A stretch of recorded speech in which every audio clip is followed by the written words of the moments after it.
Before we go on to the next step, there's something I'd like to do, and that's to show you the original image. So here's the original image.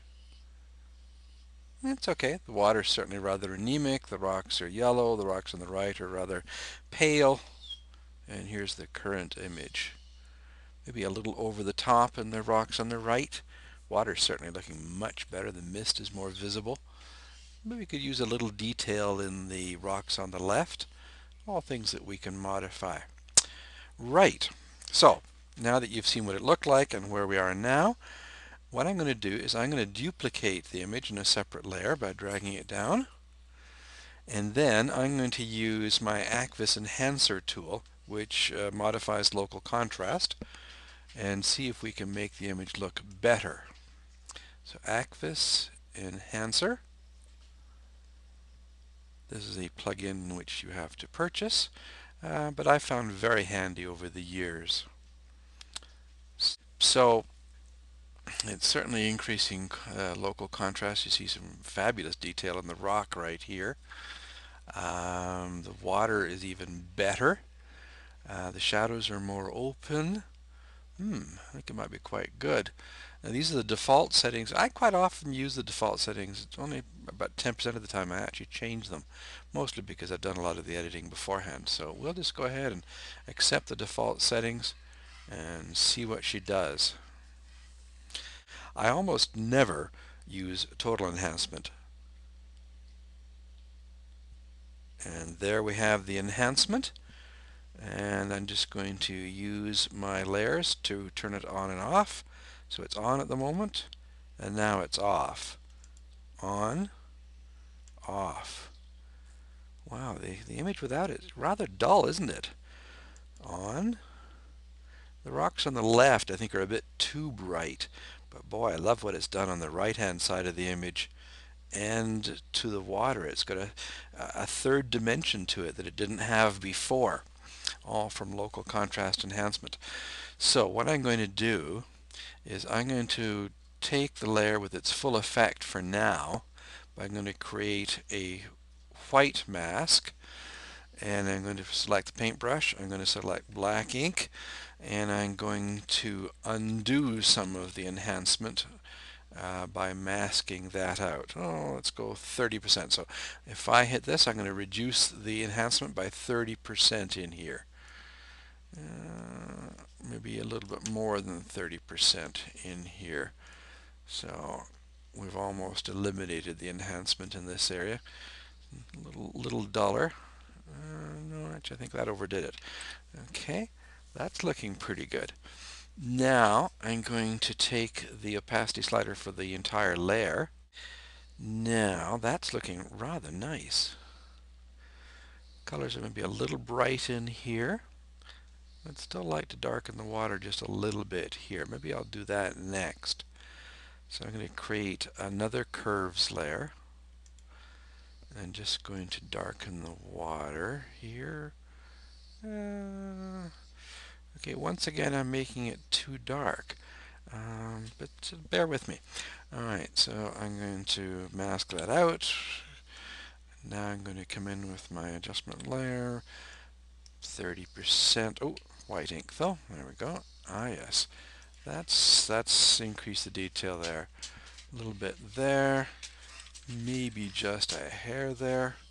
And right there it's looking awfully white. Oh yes, now we've toned things in rather nicely. And still like a little lighter here, but maybe not quite so much contrast. Another curve. And open it up just a little bit. Yeah, that's pretty good. And so we'll mask that and paint that effect in, maybe about 50%. Actually, you might want all of the effect. Well, that's pretty good, isn't it? A little bit more mist, and I'm quite happy with that. Now I'm going to do one more thing here. I'm going to come up and do another curve and darken the image in general. And then I'm going to take out it by using a black mask. And now I'm just going to add about 20% darkening around the edges of the image. Just strengthen the corners a little bit. Strengthen the outside of this rock a little bit. That's about all. Subtle. Oop, maybe not that much. There we go. Maybe just a hair there. Looking pretty good. I might as well take advantage and darken that water a little bit more right here. Oh yes. Okay. I'm going to flatten the image. I'm getting very close to the final image here. So I'm going to flatten it. Now, I'm going to do one more crazy thing. I'm going to duplicate the image again. And now, as the last step, I like to use dodge highlights. So I get the dodge brush and highlights, and about 5% works for me. You can type 0.5 in quickly and it'll actually set it to 5%, because if you hit the 5 button you'll get 50%, and that's way too much. And I'm going to bring back my threshold and again set it to about 251, and then I'm going to reduce the opacity of the threshold layer so I can see what I'm doing here. Oh, that looks pretty good. So now I've got it set so that there isn't any pure white water anywhere, and that's just wrong. So what we're going to do is, with the threshold layer on and using our mask into the copy layer, we're just going to very subtly paint in, especially in the upper part of the fall. Just a little bit. Yeah, just till it starts to break into the 250s. Just a little bit, not too much. Oh yes, this is about what we want.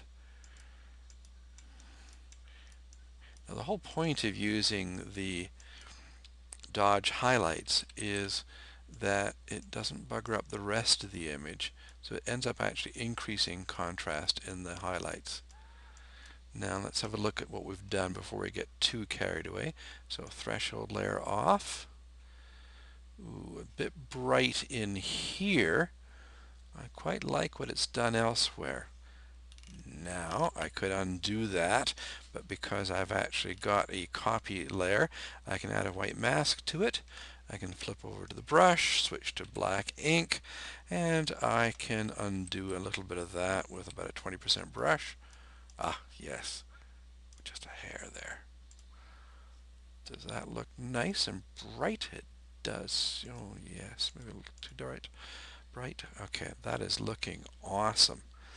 That is getting to be a very nice image now. So I'll flatten it again, and once again, to show you what we've done, I'm going to go to the history panel, and I'm going to take a snapshot, and I'm going to alternate between the original, oh god, does that ever look bad, and snapshot 1, pretty good, but could use some improvement, and snapshot 2. Ooh, now that water is looking powerful. I think we're almost there. Now, at this point, it's not a bad thing to stop doing your editing and come back to it the next day, because sometimes you just get carried away and take things way too far. And so I would probably save it at this point. If I do decide to make any further changes tonight, it's going to be after the saving so that I can revert if I need to. Right now I'm thinking that the rock on the right here is a little bit dark. So I'm just going to pretend that I've saved it. And I'm just going to create another layer here, and just a little darker. No, oh, yeah, that's about right. And Command I, and I'm going to paint that in just a little. Oops, no, got to get white ink. About 30%. There, now it's darkening it.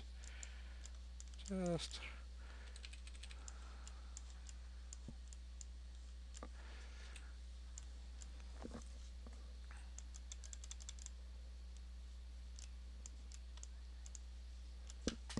Yeah, I think that was worthwhile.